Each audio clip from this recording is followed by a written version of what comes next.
साथियों, पहले मैं आप तमाम लोगों को अभिवादन पेश करता हूं। 16 सितंबर को मैंने पहली बार हथियारबंद संघर्ष का विराम प्रकट करते हुए स्टेटमेंट जारी किया था और उसके बाद गढ़चिरौली, माड़, पूर्व बस्तर के साथियों ने भी वहां से हथियारबंद संघर्ष को छोड़ने का निर्णय पर वे लोग भी स्टेटमेंट जारी किए हैं। मैं महाराष्ट्र के गढ़चिरौली में 60 कामरेडों के साथ मेरा हथियार छोड़ दिया था, वे लोग भी हथियार छोड़े हैं। उसके बाद सैकड़ों की संख्या में साथियों ने छत्तीसगढ़ में अपने हथियार छोड़ दिए हैं। इसी बीच में भारत की कम्युनिस्ट पार्टी माओवादी के केंद्रीय कमेटी के सदस्य चंद्रन्ना तेलंगाना में पुनर्वासन के लिए आए हैं। इन तमाम साथियों को मैं अभिवादन पेश करता हूं। हम इस देश में लंबे समय से, कई वर्षों से काम करते आ रहे हैं। इसमें कई साथियों को हम खो गए हैं। आज हम बाहर आने का मतलब ये है कि बदल रहे परिस्थितियों का ये एक संकेत होता है। इसलिए आज हम हथियारबंद संघर्ष को छोड़कर जनता के बीच में आए हैं और जनता के बीच में ही काम करने का निर्णय लिए हैं। हम जिस साथियों को खो गए हैं, उन साथियों के चलते हम ये बदलावों का समझना जरूरी है। आज भी देश में कई साथी इलाकावार सत्ता को अपनाने के लिए उस रास्ते पे हथियारबंद संघर्ष में डटे हुए हैं और ये तो हम समझना है कि इस रास्ता पर चलते हुए ही हम जनता से दूर हुए हैं।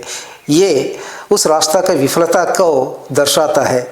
लेकिन हमारा सीसी तमाम बदलावों को पहचान रही है, लेकिन हमारे संघर्ष पर बदलाव लाने के लिए तैयार नहीं है। ये उसकी कटमुल्लावाद तरीका को दर्शाता है। इसलिए देश के कोने कोने में काम कर रहे हमारे साथियों से मेरी अनुरोध ये है कि आप तमाम लोग हथियारबंद संघर्ष पर हम आगे नहीं बढ़ेंगे करके हम जो समझे हैं आपके सामने रख रहे हैं।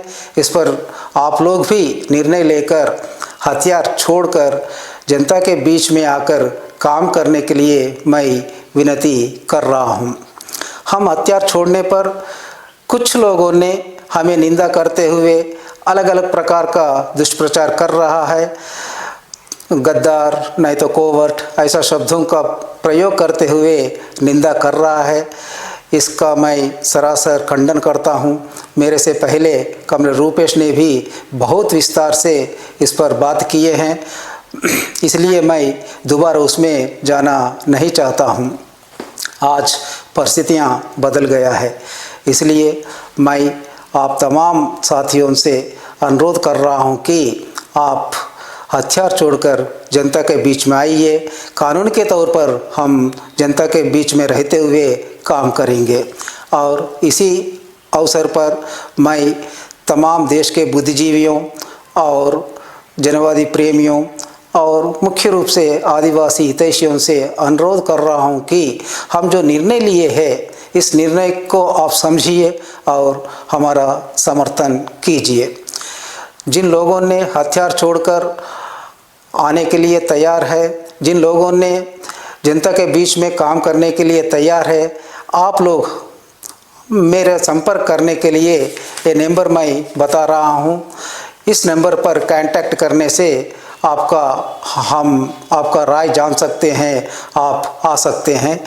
नंबर है 8850385333 और एक बार मैं दोहरा रहा हूँ 8850385333 और इसके साथों साथ आप रूपेश का नंबर पर भी आपका राय बता सकते हैं और आ सकते हैं। आने के लिए ही मैं अनुरोध कर रहा हूं, इसलिए रूपेश का भी नंबर मैं दे रहा हूं। उनका नंबर यह है कि 6267 3816 और एक बार 6267138163। धन्यवाद।